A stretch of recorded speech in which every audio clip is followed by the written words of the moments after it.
अब देखो परमुटेशन क्या होता है। परमुटेशन असल में वही चीज है जो हम लोग कल पढ़े थे, बस उसको हम नाम अलग से दिए नहीं कि परमुटेशन। परमुटेशन का असल में मतलब होता है कि कुछ सर्टेन नंबर ऑफ अरेंजमेंट हम बनाएं और जितना भी ऑब्जेक्ट्स या जितना भी एलिमेंट्स है या तो सभी को साथ में लें, taken all at a time, या फिर उनमें से कुछ सर्टेन ऑब्जेक्ट को, सर्टेन एलिमेंट्स को लें। तो या तो taken all at a time या तो taken some at a time. Arrangements in which all the elements are taken at a time or some of the elements are taken at a time. उसी को permutation बोलते हैं। जैसे पहले जो हम एग्जाम्पल देखे थे उसी से इसको समझाया है। जैसे रोज एक वर्ड है, इस वर्ड से कितना तरह का अलग अलग वर्ड हम बना सकते हैं सारे लेटर्स को एक साथ यूज करके। माने चारों लेटर्स को हमको यूज करना है, 4 लेटर का वर्ड बनाना है और उसका मीनिंग हो भी सकता है वह या फिर मीनिंग नहीं भी हो सकता है। ठीक, मीनिंगफुल हो या नॉन मीनिंगफुल हो वो हम बना सकते हैं। कितना ऐसा हम बना पाएंगे? तो ऐसा कुल मिला के जो हम देखे थे। अब इसमें भी देखो कंडीशन है। कंडीशन क्या है कि जो एलिमेंट्स हैं उनका रिपीटिशन अलाउड है या नहीं। अगर रिपीटिशन अलाउड होगा तो इसमें कितना कॉम्बिनेशन बन सकता है? पहला के लिए 4 ऑप्शन है, दूसरा के लिए भी 4 है, तीसरा के लिए भी 4 है, चौथे के लिए भी 4 है। तो 4 to the power 4 माने कितना हो गया? 256। 256 ऐसा वर्ड्स बनाया जा सकता है यदि रिपीटिशन अलाउड है तो। यदि रिपीटिशन अलाउड नहीं होता तो कितना बनता? 4 3 2 1, 4 गुने 3 गुने 2 गुने 1 यानी केवल 24 बनता। सो यही अरेंजमेंट्स जो होता है इसी को हम क्या बोलते हैं? Permutation. Number of possible arrangements taken all the elements at a time or taken some at a time when repetition is allowed or repetition is not allowed। दोनों केस हो सकता है। रिपीटिशन अलाउ भी हो सकता है, रिपीटिशन नहीं allow भी हो सकता है। दोनों में परमुटेशंस जो होते हैं उनका फॉर्मूला अलग अलग रहेगा। ठीक, दोनों में फॉर्मूला अलग अलग रहेगा। एक और एग्जांपल से यहाँ पे देखो समझाया है। नंबर, नंबर जो पूरा ये एक वर्ड है इसमें 6 लेटर्स हैं। हमको क्या कर रहा है अब इसमें बोल रहा है करने के लिए? हमको बोल रहा है कि determine if we have to determine the number of 3 letter words. 3 letter जो है उनसे हमको बनाना है, जो कि इस वर्ड में जितना भी लेटर है उसका हम यूज कर सकते हैं। इस वर्ड में जितना भी लेटर है उसका यूज करके एक 3 लेटर का वर्ड हमको बनाना है विथ और विदाउट मीनिंग। मतलब उसका मीनिंग हो भी सकता है नहीं भी हो सकता है। जबकि रिपीटिशन जो है वो नहीं अलाउ है। रिपीटिशन जो है वो अलाउ नहीं है। तो सबसे पहले देखो हमको 3 स्पेस भरना है, 3 जगह भरना है, क्योंकि 3 लेटर का वर्ड है, 3 जगह भरना है और मेरे पास ऑप्शन कितना है? 6 ऑप्शन। पहला वाला को भरने के लिए 6 ऑप्शन है। रिपीटिशन अलाउड नहीं है तो अब बचेगा मेरे पास कितना ऑप्शन? पहला में मान ले n हम यूज कर लिए तो अब केवल बाकी सब बचा है नहीं 5, और उसके बाद लास्ट में मेरे पास 4 बचा, यानी 6 × 5 × 4। इतना तरह का वर्ड्स जो है हम बना सकते हैं। इतना तरह का मतलब हम अरेंजमेंट बना सकते हैं 3 लेटर का word using all the letters in this word. सभी जो लेटर्स इस वर्ड में है उसका यूज करके। जब रिपीटिशन अलाउड नहीं है तब इतना 6 × 30, 30 × 4 120 वर्ड्स बनाया जा सकता है।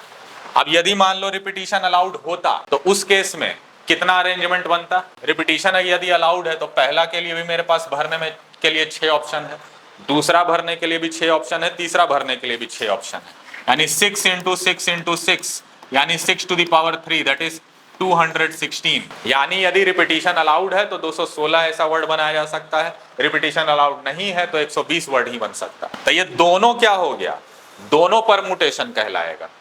ये ऐसा परमुटेशन है जिसमें रिपीटिशन अलाउड नहीं है, ये ऐसा परमुटेशन है जिसमें रिपीटिशन अलाउड है। अब यहीं से हमको डेफिनेशन मिलता है परमुटेशन का। पहला definition, a permutation is an arrangement in a definite order of a number of objects taken some और ऑल एट अ टाइम। ये तो बता ही दिए हैं ऑलरेडी। अब देखो सबसे पहले यहाँ पे बताया है permutations when all the objects are distinct, माने जितना भी ऑब्जेक्ट्स है वो सारा डिस्टिंक्ट है, अनोखा है, यूनिक है। उस केस में परमुटेशंस कैसे बनेगा? जैसे उदाहरण के तौर पे मान लो ये शब्द जो है ROSE, इसमें सारा चारों जो लेटर है ये यूनिक है। लेकिन यदि कोई ऐसा वर्ड है मान लो जैसे ये तो इसमें सारा एलिमेंट्स डिस्टिंक्ट नहीं है। क्यों नहीं है? क्योंकि यहाँ पे हम देख सकते हैं P 2 बार रिपीट हुआ है, I जो है 2 बार रिपीट हुआ है। तो इस वजह से ये ऐसा ऑब्जेक्ट नहीं है जिसमें डिस्टिंक्ट एलिमेंट्स है। डिस्टिंक्ट एलिमेंट कहने का मतलब सारा यूनिक होना चाहिए। तो उस केस में यदि हमको परमुटेशंस निकालना है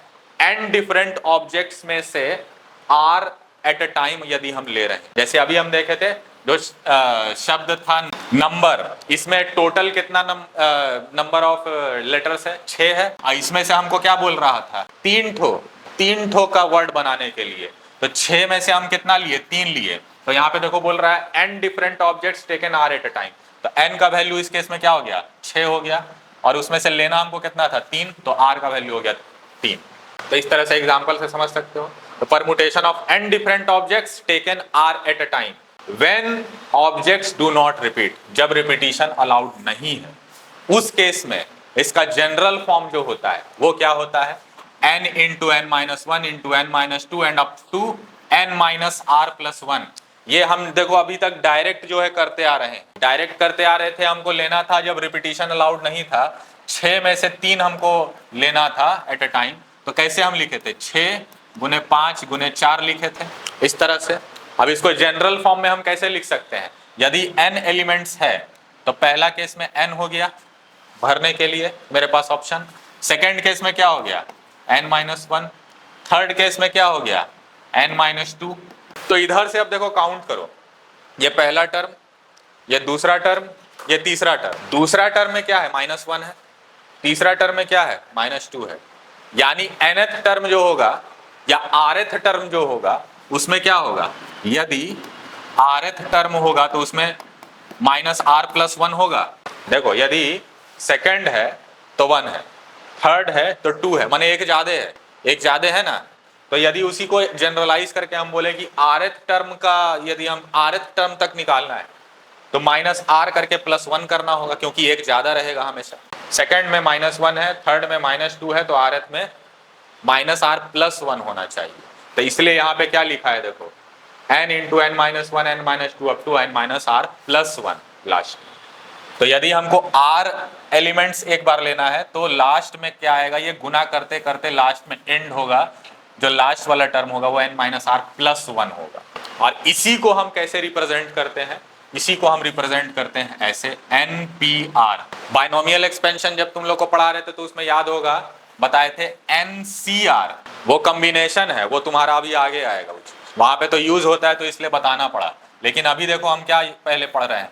NPR मतलब कि number of permutations of n elements when r elements are taken. और यहाँ पे रिपीटिशन अलाउड नहीं है, ये चीज हमको याद रखना है। रिपीटिशन जब अलाउड नहीं है तो ये फॉर्मूला यूज होता है। और NPR का मतलब हमेशा यही होगा जब रिपीटिशन अलाउड नहीं है तब। फैक्टोरियल का नोटेशन ये तो तुम लोग को बता ही चुके हैं ऑलरेडी। फैक्टोरियल n है तो इसका मतलब हमको 1 से n तक मल्टीप्लाई करना है, वो अभी इसमें बताया इसलिए यहाँ पे दिया है। और उसको ऐसे रिप्रेजेंट किया जाता है ये सिंबल से। जैसे देखो 5 इंटू 4 फैक्टोरियल लिखा, 5 फैक्टोरियल को 5 इंटू 4 फैक्टोरियल हम लिख सकते हैं। फिर 4 फैक्टोरियल को क्या लिख सकते हैं? 4 इंटू 3 फैक्टोरियल। 3 फैक्टोरियल को क्या लिख सकते हैं? 3 इंटू 2 फैक्टोरियल।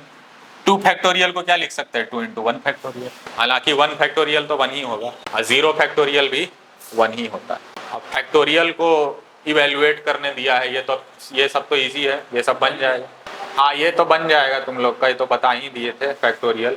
मेन अब देखो यहाँ से तुम्हारा है परमुटेशन का जो फॉर्मूला होता है। परमुटेशन का जो अभी फॉर्मूला बताए थे वो क्या था?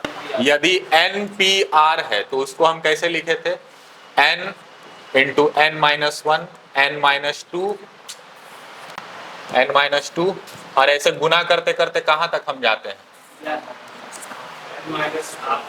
n माइनस r प्लस 1 तक जाते हैं, क्योंकि rth टर्म में उससे एक ज्यादा रहता है। ठीक, सो ये तो हो गया इसको इस तरह से गुना के रूप में लिखना।